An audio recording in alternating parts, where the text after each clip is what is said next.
Olá pessoal, sejam muito bem-vindos ao canal Gol de Canela. No início do século XXI, um dos clubes russos mais famosos aqui no Brasil foi o Rubin Kazan. Isso porque, além de ter contratado diversos jogadores do nosso país, essa equipe também ganhou fama por suas constantes participações em competições europeias, chegando até a bater de frente com grandes times do continente. Porém, do mesmo jeito que surgiu, o Rubin Kazan simplesmente sumiu dos nossos noticiários nos últimos anos, o que levantou uma grande dúvida por aqui sobre o que realmente aconteceu com esse time. Para tentar responder essa pergunta, o Gol de Canela traz hoje um vídeo especial com detalhes da atual situação do clube. Confere só!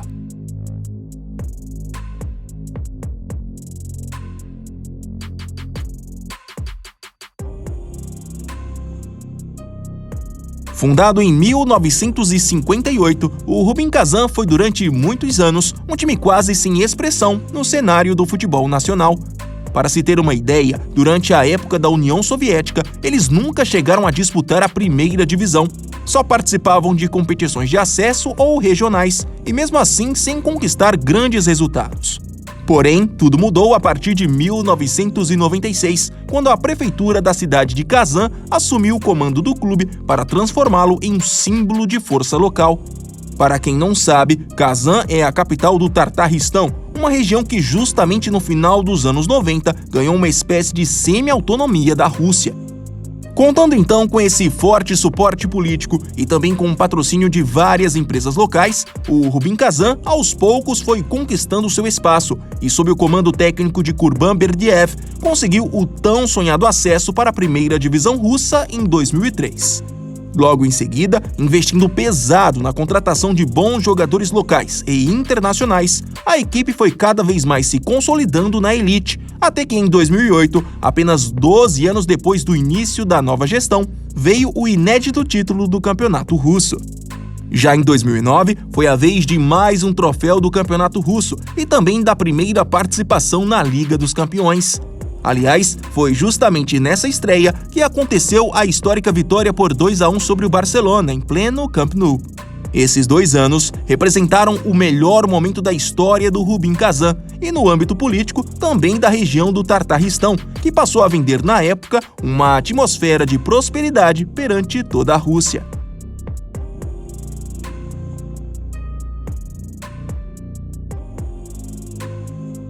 Entre 2010 e 2015, o Rubin Kazan continuou figurando entre os principais clubes russos. Além de se manter na parte de cima da tabela da primeira divisão, a equipe conquistou durante esse período uma Copa da Rússia, 2 Supercopas da Rússia e também somou 2 participações na Liga dos Campeões e 5 na Liga Europa. Porém, já a partir de 2016, as coisas começaram a ficar complicadas para o bicampeão russo. Após o Tartarristão perder o seu status especial dentro do governo russo, automaticamente a cidade de Kazan passou a arrecadar menos, e isso acabou influenciando diretamente as finanças do Rubin Kazan, que foi obrigado a organizar uma verdadeira retenção de custos. Para se ter uma ideia, eles chegaram a reduzir sua folha salarial em quase 70%. E para piorar, o clube russo ainda foi obrigado a passar 2 anos fora de competições europeias. Uma punição por parte da UEFA por supostamente ter desrespeitado as regras do fair play financeiro durante a temporada 2013-2014.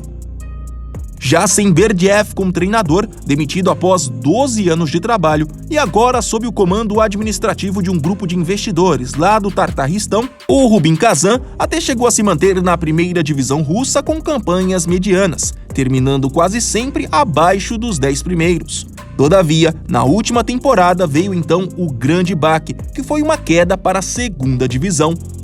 Após perder vários jogadores ao longo da competição por conta da guerra com a Ucrânia, o time fez uma campanha pífia na elite, somando apenas 19 pontos em 30 jogos, o que rendeu a penúltima colocação na tabela e o rebaixamento direto. Vivendo agora um profundo processo de reformulação, o Rubin Kazan, que vale destacar, herdou um dos estádios construídos para a Copa do Mundo da Rússia, tentará aos poucos alinhar as suas finanças, para pelo menos voltar a se firmar na elite. Porém, aparentemente, esse trabalho será difícil, já que nos 5 primeiros jogos da segundona, a equipe somou apenas 4 pontos, ocupando assim a 10ª posição na tabela. Na segunda divisão russa, os 2 primeiros sobem direto e o terceiro e o quarto disputam um play-off. E não se esqueça, se ainda não é inscrito, por favor se inscreva no Gol de Canela. Até mais!